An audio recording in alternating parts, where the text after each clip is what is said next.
Amigo, fala minha amiga, mais uma vez estamos aqui juntos no nosso projeto Enem. Eu não erro mais, eu não erro mais, eu não erro mais, eu não erro mais, eu não erro mais. Então galera, dando continuidade aí, eu, Matheus, professor de História, escolhi como temática algo que é muito importante para que você tenha base, para que você tenha conceitos. Iremos falar um pouquinho sobre economia e sociedade colonial brasileira. Se você tem esses conceitos muito definidos, muito claros, você tem uma chance muito grande de estar mandando bem na questão do Enem. Beleza, galera? Mas antes de eu começar a falar sobre economia e sociedade colonial, vem comigo para a gente conhecer o nosso projeto.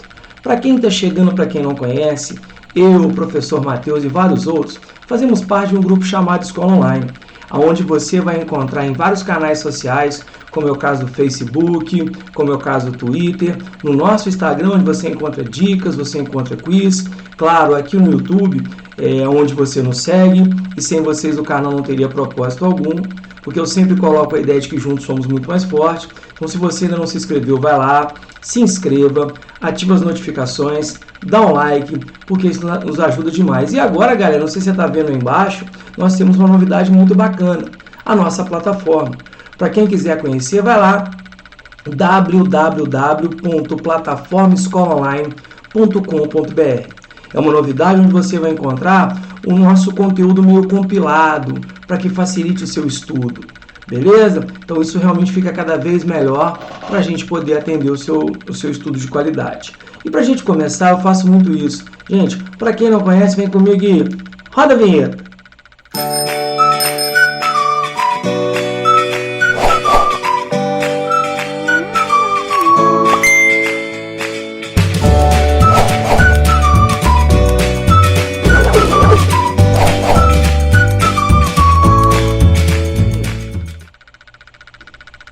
Bacana, né? Podemos então começar a falar. Vamos lá, galera. Vamos falar sobre economia e sociedade colonial. Vamos começar aqui a destrinchar alguns conceitos básicos. Primeira coisinha, o Brasil. O Brasil, quando de fato se torna uma colônia, tá, galera? Você vai entender que a gente se torna uma colônia de Portugal. E aí, quando eu falo de uma colônia de exploração, o que a gente vai lembrar, moçada? Que o Brasil, e basicamente quase toda a América, com algumas exceções, exemplo, a parte norte dos Estados Unidos, a América quase toda, galera, assim como o Brasil, ela foi uma colônia de exploração. Todo mundo sabe que a função de uma colônia de exploração ela é basicamente ser explorada e gerar lucros para sua metrópole. No caso, havia uma relação aqui, dentro da proposta do mercantilismo, que Portugal estabelece sobre a gente o chamado Pacto Colonial. Quando Portugal nos assumiu como colônia, a nossa vida fica bem complicada. Porque, galera, a gente só pode comprar de Portugal, a gente só podia entregar produtos para Portugal e só poderíamos transportar produtos em navios portugueses. Ou seja, a gente estabelece um pacto de fidelidade, só que só é bom para para a metrópole, para o Brasil não é. Então, quando realmente você entende que o Brasil foi colônia portuguesa e assistir por esse modelo de colonização, ele é basicamente dessa maneira. Pensem comigo, nós temos o Brasil enquanto colônia, tá? E eu tenho o que, galera? Portugal enquanto metrópole. Como é que é essa relação, galera? Vejam vocês. A regra é muito clara. Dentro do Pacto Colonial, a metrópole ela vai mandar para a colônia produtos manufaturados que mais tarde vão acabar sendo industrializados e escravos ou povos escravizados. Em contrapartida, a metrópole tem total direito de extrair matérias-primas, produtos tropicais como um todo, frutas e que de certa forma deram muito retorno, e metais preciosos. Ou seja, a gente fica preso à nossa metrópole. Então, um exemplo claro, uma chargezinha que mostra isso. O Brasil realmente o que, galera? Era a galinha dos ovos de ouro de Portugal. E a nossa função específica era essa. Então, a gente vai entender que enquanto você enxerga o Brasil como colônia e colônia de exploração, a gente entende um pouco desse nosso atraso econômico por causa de mais de 300 anos de exploração. Segue o barco, galera. Então, quando a gente fala sobre economia e sociedade colonial, vejam vocês, vamos entender que, galera, a gente não começa como colônia. Para quem realmente já estudou um pouquinho de história, eu sei que a maioria de vocês já, você vai lembrar que logo após o descobrimento, tá? Todo mundo aí, quando a gente fala sobre o descobrimento do Brasil, eu tenho muito aluno meu que fica bolado e fala, professor, descobrimento? Aqui estava cheio de índio.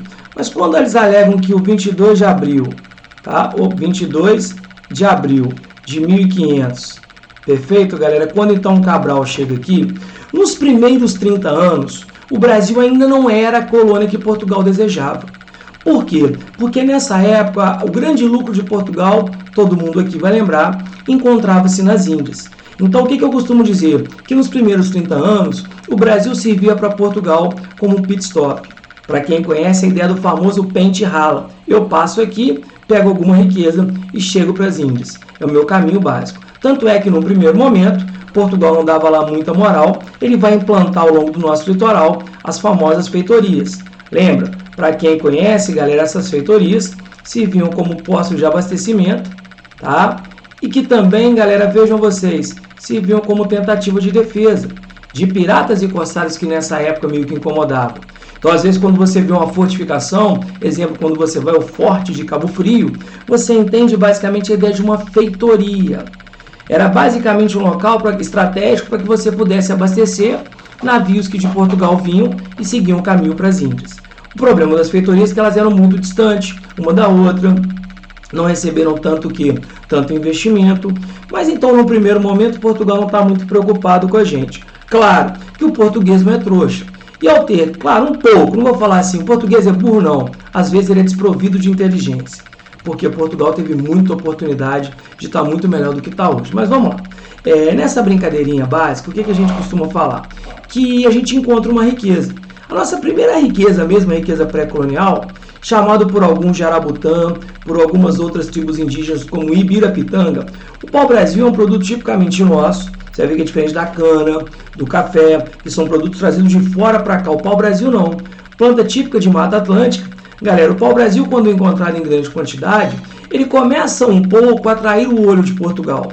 Só que não ficava bem para Portugal pegar no pau-brasil. E aí, diante dessa situação de tenho o pau-brasil, eu preciso extraí-lo, eu começo a nossa primeira relação de exploração. Quem que eu utilizo, galera, para a extração de pau-brasil? Claro, eu utilizo o índio. E muita gente vai lembrar que esse sistema de utilizar o índio para explorar o pau-brasil, nós vamos chamar de escambo. Lembra? Quando a gente fala então do escambo, o que é o escambo? Aquela famosa troca. Até peguei uma definição aqui para vocês, olha só. Escambo é uma atividade de troca que era utilizada quando ainda não havia um sistema monetário. Essa troca, conhecida também como permuta ou troca direta, envolvia apenas coisas, serviços ou ambos. Muito comum entre a comunidade indígena, durante a colonização do Brasil, o escambo foi utilizado na extração do pau-brasil. Ou seja, você oferecia objetos de pouco valor, as famosas bugigangas, espelho, faca, roupa, e em contrapartida, o indígena ele traz para você o pau-brasil. Ok? Tanto é que a gente tem uma chargezinha aqui, que já foi temática de prova, ó, um presente para ti, tá? Da terrinha, um chaveiro, eu te dou um chaveiro em troca de uma tora de pau-brasil. Isso realmente aconteceu. A nossa primeira relação, mas não era uma relação ainda de ocupação.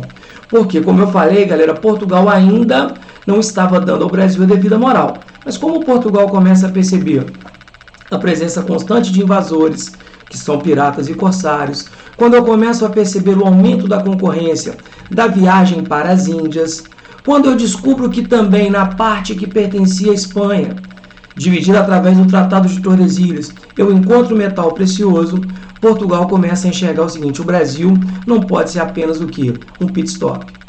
Eu preciso dar uma maior assistência. Lembra disso, né?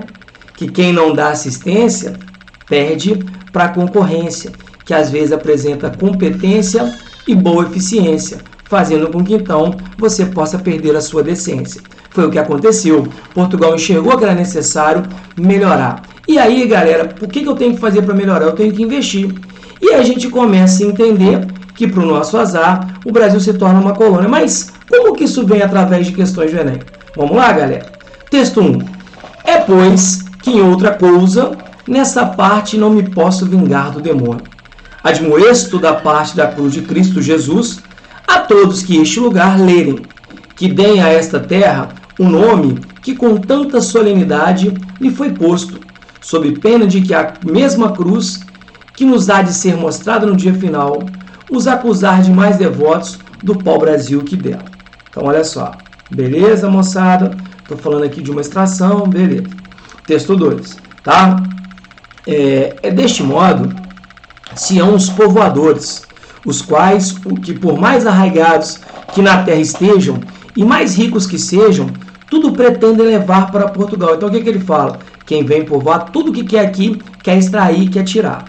E se as fazendas e bens que possuem souberem falar, também lhes houverem de ensinar a dizer como os papagaios, aos quais a primeira coisa que ensinam é papagaio real para Portugal, porque tudo querem para lá.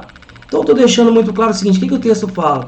Que Portugal já nos enxerga como uma área de exploração, para que você possa tirar, para que você possa expropriar, para que vocês possam explorar toda e qualquer riqueza aqui. Beleza? Como é que isso vem em prova, galera? Vamos lá.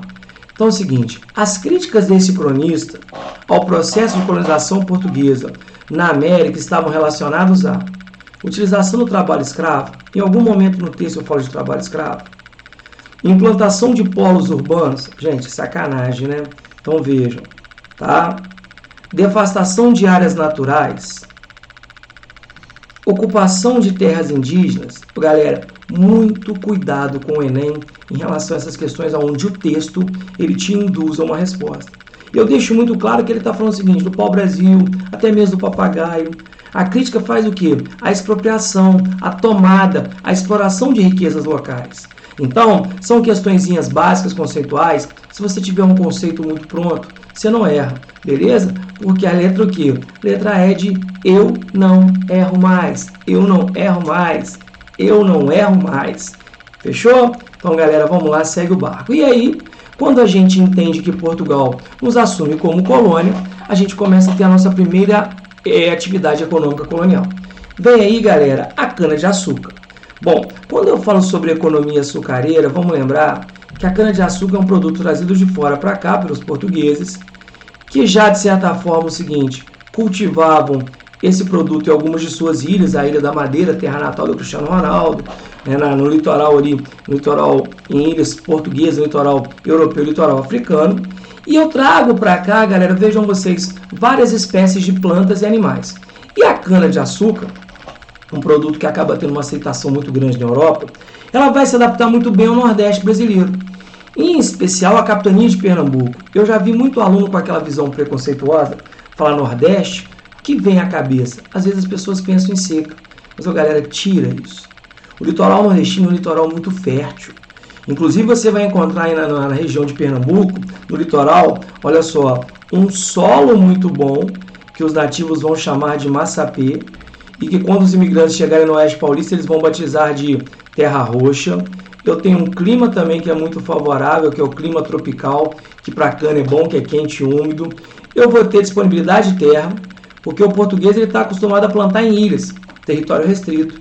E claro, eu trago um pouco da experiência portuguesa para cá. Então, diante disso, galera, o que vai acontecer? A cana-de-açúcar chega, se adapta muito bem. Você vai ver que logo 70 anos depois que chegam as primeiras mudas, por volta de 1530, ou seja, já no finalzinho do século XVI, início do século XVII, o Brasil já é o maior produtor de cana do planeta. Então, o Nordeste ele recebe muito bem a cana-de-açúcar. Tá? Agora, a cana por si só não me dá dinheiro. Eu tenho que transformar a cana em açúcar. Para isso, eu estabeleço uma unidade produtiva, onde você tem a formação dos engenhos, que é toda aquela estrutura onde você tem a plantação, onde você leva o que? A cana para moenda, você vai fazer a decantação, você vai fazer o que? Você vai levar a questão de ferver os tachos, a casa de purgar. Só que montar um engenho era muito caro. E você vai perceber que no Nordeste brasileiro, a maioria dos engenhos ele é feito mediante uma parceria entre o capital português, que fazia o trabalho grosso, e a Holanda, o capital Flamengo, aonde eu tenho o que, galera? A Holanda trabalhando muito com a ideia do refino e do transporte. E eu falo, galera, que a Holanda chegou a ganhar mais dinheiro que Portugal no Brasil, em determinados momentos, tá? Pela questão da qualificação. Mas a economia açucareira coloca o Brasil, de fato, como uma colônia. Ou seja, uma região que ela tem que ser rentável, ela tem que ser lucrativa para a metrópole.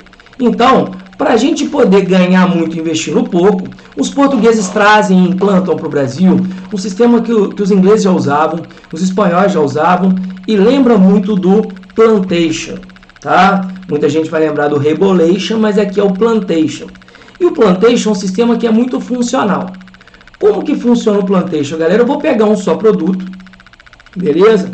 Vou pegar um só produto, a cana, beleza? O que eu faço? Eu vou pegar a cana e vou plantar em grandes quantidades de terra, que nós conhecemos como latifúndio. E basicamente o que a gente faz, galera? Você tem o produto em grandes quantidades de terra, utiliza-se então a mão de obra escrava, a ideia da escravidão africana. Para quem acompanha uma aulinha nossa lá, a gente até comentou sobre o que, moçada? Sobre a questão dos motivos que vão levar. Lembra? O português substituiu o índio que aqui estava pelo escravo. Já falamos sobre isso. Mas para a economia portuguesa isso foi muito rentável, porque você relativamente gasta pouco e ganha muito. Porque ganhava o traficante escravo, ganhava a igreja por proteger o índio, beleza? Então tudo isso gerava uma situação rentável. Então, galera, quando eu falo para vocês o plantation, lembra da ideia de que para lembrar plantation é só prestar atenção. Basta lembrar da dica monocultura, latifúndio, escravidão. Dá quase uma música, mas é um sistema que foi rentável. Beleza? Então, galera, a economia açucareira chega e chega para ficar. E ao chegar a economia açucareira, galera, você começa a ocupar a região Nordeste, a região de Pernambuco, como a gente viu, tá? Você vai também desenvolver uma sociedade diante do que da economia açucareira. E é onde vem a sociedade açucareira, que é uma sociedade toda ela rural, onde as vidas aconteciam muito que nas fazendas, na vida social, beleza? É uma sociedade patriarcal, ou seja, o chefe da casa, o homem. Então, quando a gente tem um pouco desse ranço que eu acho absurdo, esse ranço machista, ele historicamente ele foi muito consolidado na nossa vida pública e privada. Então, o chefe da casa é o chefe de tudo, ok, galera? Uma coisa patriarcal e uma sociedade de caráter escravista. Vejam que o escravo, ele realmente chega para ocupar o lugar do indígena de fato. Porque, como a gente falou, não só a fala da Igreja Católica, mas também a lucratividade do tráfico negreiro faz com que a gente entenda essa sociedade. É uma sociedade que é basicamente polarizada, gente, vejam vocês, em dois grupos. Lembra? Então, quem manda em tudo é, de certa forma, o dono da produção, que é o senhor de engenho, que a gente, de certa forma, é o seguinte. E aí, você tem aqui o senhor de engenho, uma sociedade muito clara, né? Vejam o homem na frente, filhas. Então, você tem todo o ritual de uma sociedade onde você percebe o seguinte, o machismo, o patriarcalismo e o escravo, galera, vejam que está ao fundo, ele é aquele que produz, tá? Você tem aí o escravo como condição de quê? Como condição de agente produtor, beleza? Então, e o Brasil, como eu falei, o Brasil recebe uma quantidade muito grande, lembra a nossa aulinha de escravidão? Quem não viu, vai lá, assista, porque ela realmente ajuda a fazer esse link aqui. Então, quando a gente entende que a sociedade é uma sociedade é imóvel, aquela história que a gente brinca, né? E que de certa forma vira livro. Gilberto Freire fala melhor do que ninguém. Quem na verdade nasce senhor de engenho vive na casa grande. E quem nasce escravo automaticamente se adapta à senzala. Tanto é que lembro que eu vi uma camisa que eu achei fantástica. Que quando a senzala pensa, a casa grande pira. E é verdade. Beleza, moçada? Então a gente vai perceber que é uma sociedade que deixa esse ranço. Show? E galera, diante disso, a gente pode trabalhar a questão do Enem. O açúcar e suas técnicas de produção foram levados à Europa pelos árabes no século VIII durante a Idade Média. Mas foi principalmente a partir das cruzadas, entre os séculos XI e XIII, que a sua procura foi aumentando. Nessa época passou a ser importado do Oriente Médio e produzido em pequena escala no sul da Itália, mas continuou a ser um produto de luxo extremamente caro, chegando a figurar nos dotes das princesas casadoiras. Eu já ouvi uma história que no casamento da princesa belga, o rei de Portugal leva para ela um vestido e 5 quilos de açúcar, em função do que? Do seu grande valor. E quando você enxerga que ele é um produto rentável, você fala, vale a pena investir, e o Brasil realmente se torna um grande produtor. Então vamos lá, galera, olha só, o que pede aqui? Considerando o conceito do antigo sistema colonial, como a gente vê ali dentro do Pacto Colonial, o açúcar foi o produto escolhido por Portugal para dar o início à colonização brasileira em virtude de...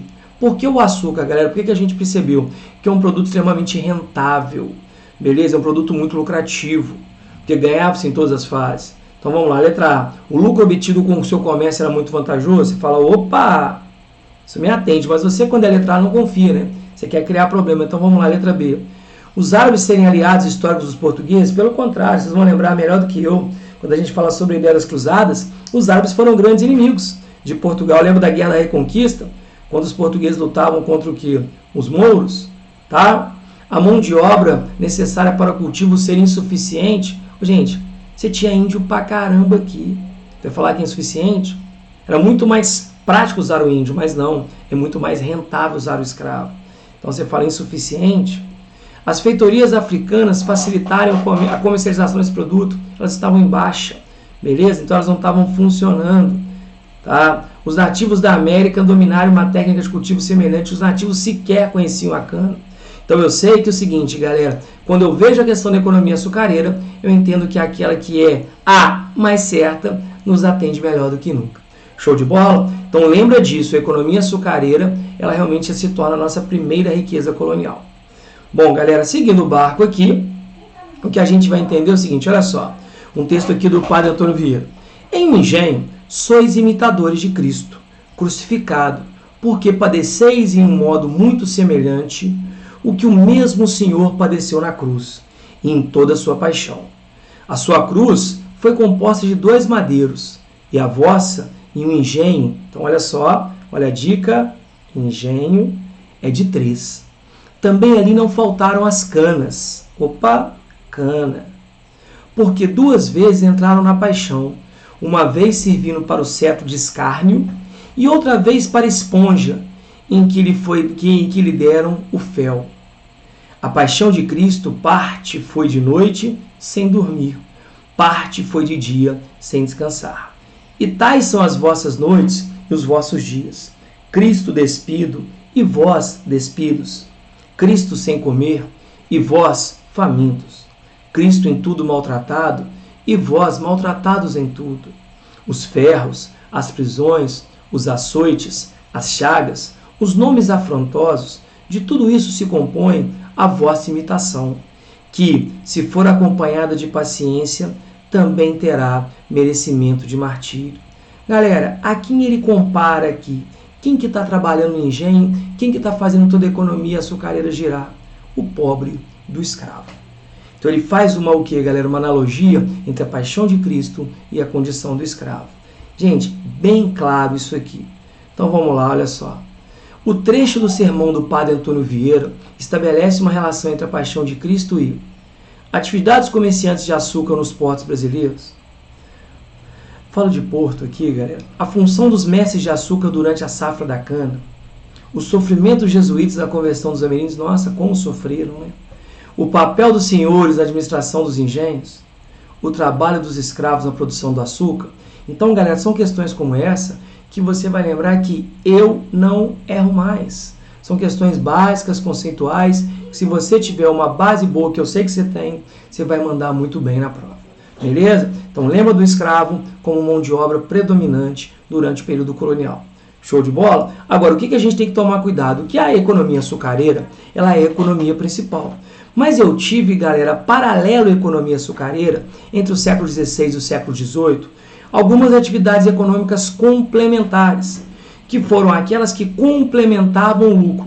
Algumas voltadas para o mercado interno, outras voltadas também para a exportação. Mas açúcar é a principal. Então você tem atividades que complementam esse lucro. Entre elas eu tenho a pecuária. Veja que quando eu falo da criação do gado, eu tenho o gado sendo implementado no Nordeste. Tá? A gente fala que o gado no Nordeste ele foi criado de forma extensiva, que é o gado solto.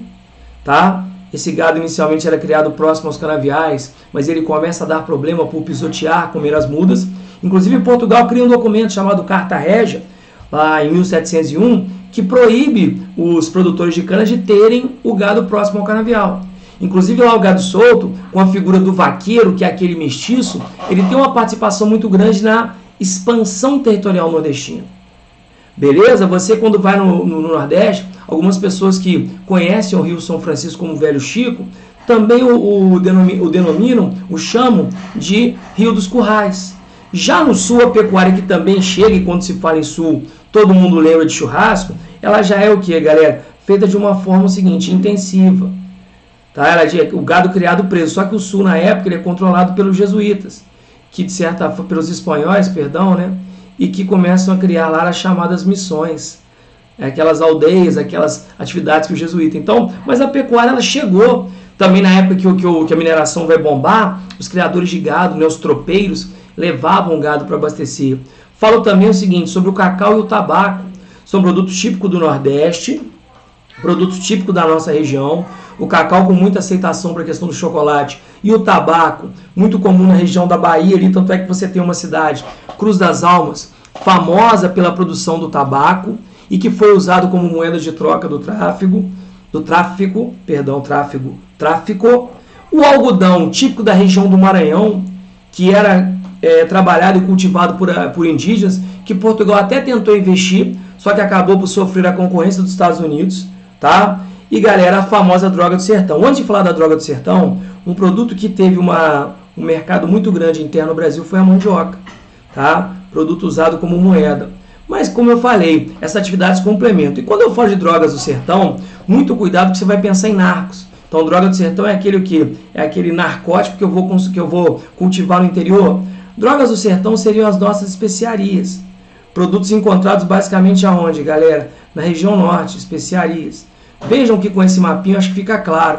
Repara que aqui eu tenho, vejam, as drogas do sertão, produtos típicos da floresta amazônica, como por exemplo, o guaraná, o urucum, tá? A baunilha, o saputi, ervas, raízes. O problema da droga do sertão é o seguinte, era em relação ao índio.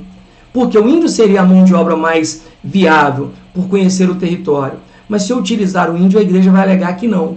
Você não pode escravizar o índio, você tem que catequizá-lo. Mas as drogas do sertão também, como a pecuária, para a galera que está vendo aqui essa parte, tá? Nós tivemos o pau-brasil, que foi um produto típico de Mata Atlântica. Nós temos a pecuária, como a gente vê aqui também no sul. Galera, e depois a gente fala sobre a ideia da mineração. Mas aí se você pegar, por exemplo, aqui, tá? Nessa região eu também tenho o quê, galera? Eu também tenho algodão, na região quando a gente fala sobre a ideia do Maranhão, tá? Se você olhar nessa região aqui, você fala muito sobre a ideia do cacau e do tabaco. Então são produtos que complementam, só para realmente você não passar batido e achar que assim, eu vivo só em torno da cana. Não, eu tenho outras atividades. E claro, mas eu preciso de atividades que sejam rentáveis e que me dê um lucro muito grande. E aí você também começa a falar sobre economia mineradora. Quando a gente começa a falar do ouro. Claro, o ouro ele realmente é encontrado no Brasil já no final do século XVII. Por quê?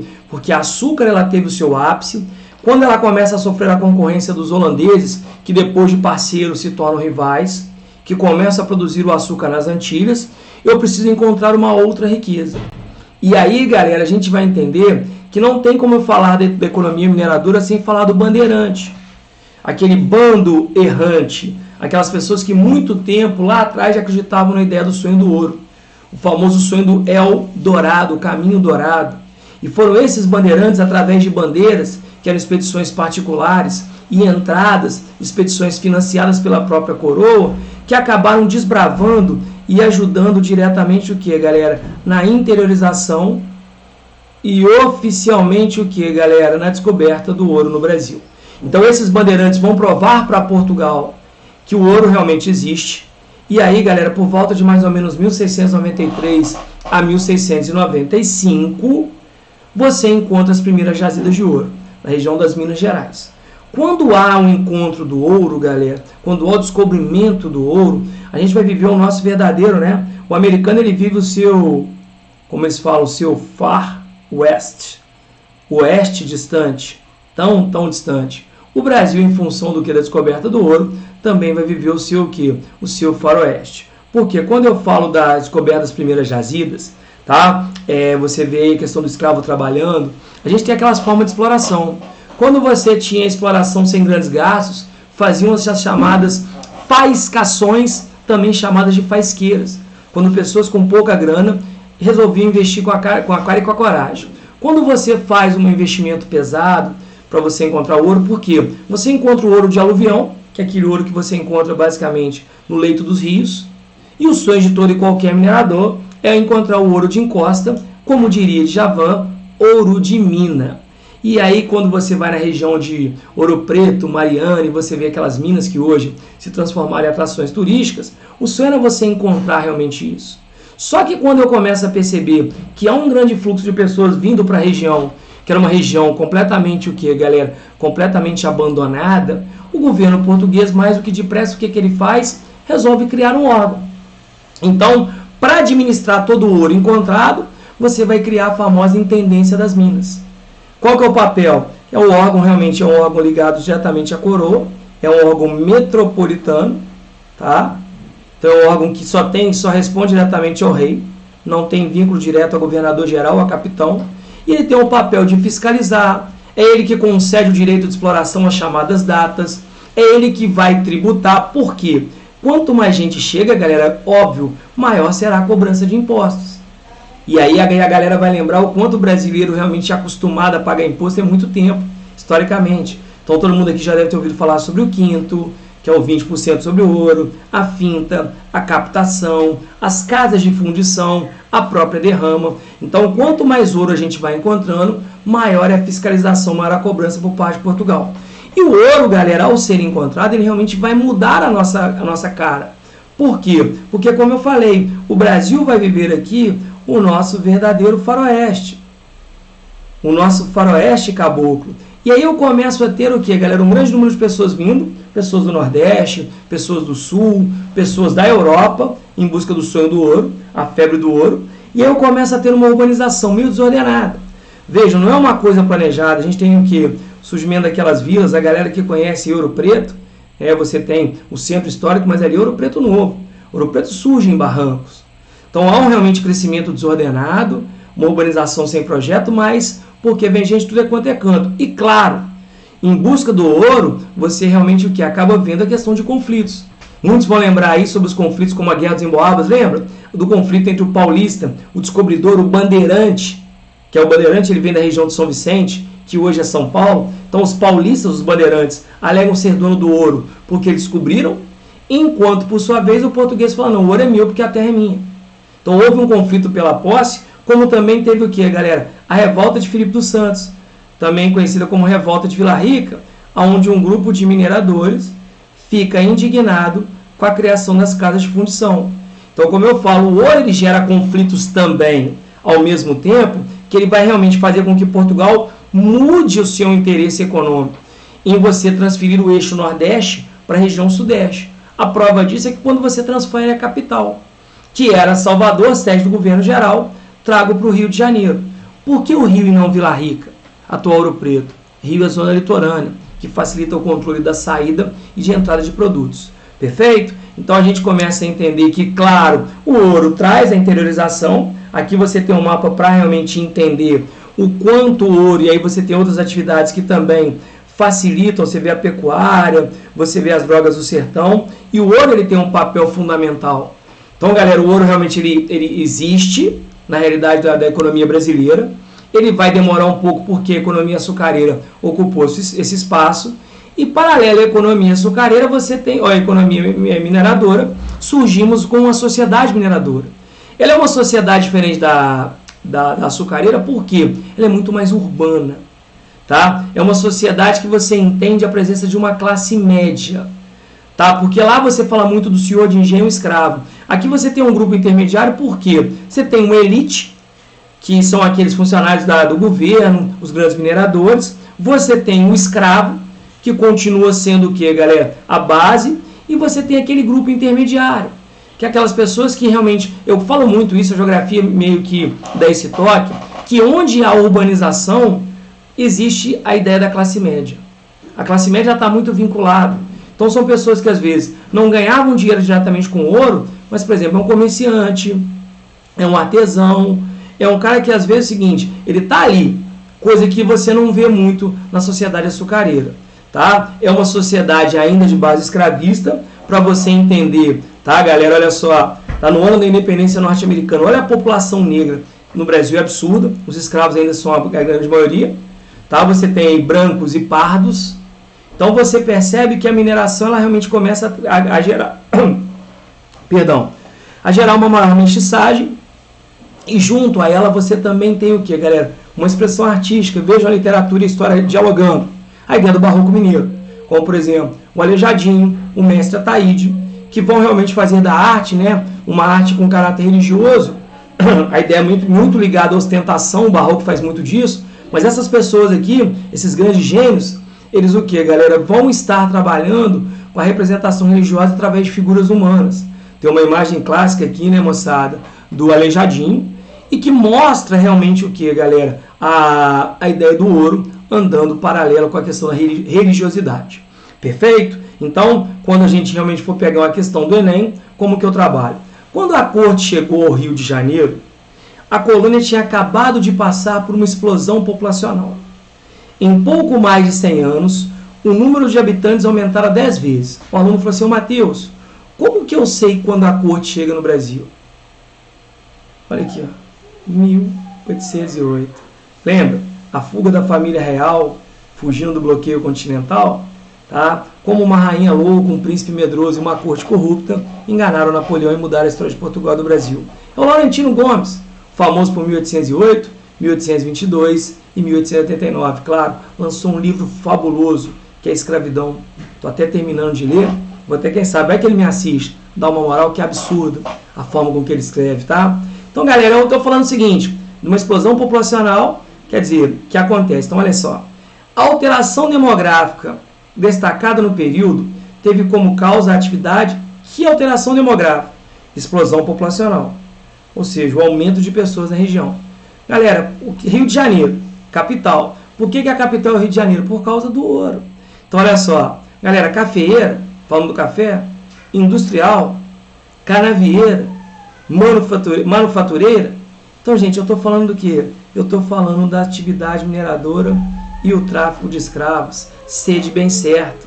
Então, galera, se tem maldade, você não vai errar. Tenho certeza disso, tá? E se você fizer uma boa leitura, olha só, tá? Eu tenho aqui para você o seguinte, uma imagem do Heitor dos Prazeres. Tá lá no Instituto Unibanco, no Rio de Janeiro. Sem formação acadêmica específica em artes visuais, Heitor dos Prazeres, que também é compositor e instrumentista, é reconhecido artista popular do Rio de Janeiro. Suas pinturas de perspectivas imprecisas e com traços bem demarcados são figurativas e sugerem movimento. Então você está vendo ali o que, galera? A ideia de uma dança, realmente a questão do que? De uma confraternização de negros, ou seja, essa obra retrata. O que eu estou colocando nessa obra aí, galera? Veja. O que eu estou vendo? A ideia de movimento. Você se sente ali ouvindo o quê? Ouvindo um bom batuque, o pezinho começa a mexer. Então vamos lá, galera, olha só. O que representa? Confraternização de uma população socialmente marginalizada. Opa, falo do negro, escravizado. Beleza, eles estão ali se confraternizando, a imagem é muito clara. Um inconformismo da população de baixa renda capital. Eu mostro ali algum momento de reclamação. O cotidiano da burguesia contemporânea da capital, burguesia negra. A instabilidade de uma realidade rural no Brasil. A solidariedade da população nordestina. Gente, eu estou vendo um evento, um momento que eles estão à vontade, eles estão confraternizando. Adiar mais certo. Então, o que eu espero? Ter ajudado vocês mais uma vez. Se você puder, galera, vai lá, nos dê uma moral, nos dê uma chance, porque juntos podemos fazer melhor.